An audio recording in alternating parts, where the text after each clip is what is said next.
आप अगर महंगाई के टेंशन से, रोजगार के टेंशन से, दुनिया की प्रॉब्लम से निकलना चाहते हैं ना, मैं आपको एक तरीका बताता हूं। आप अपने अल्लाह को राजी कर लें। हाँ, रहमान दुनिया वल आखिरा है वो। लोग कहते हैं कभी कभी यार आखिरत के साथ साथ दुनिया भी होनी चाहिए। ओ भाई, ये फॉर्मूला ही गलत है। मेरा रब आखिरत का भी मालिक है, दुनिया का भी मालिक है। मैं उसे राजी कर लूं, वो मेरी दुनिया भी अच्छी कर देगा, मेरी आखिरत भी अच्छी कर देगा।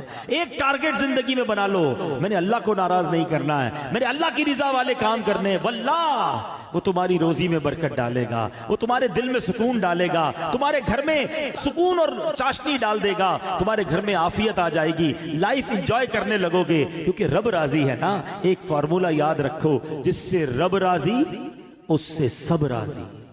हम रब को राजी के नहीं करते, हम सबको राजी करते हैं। हमें रब को राजी करना है, उसकी नाफरमानी वाले काम नहीं करने।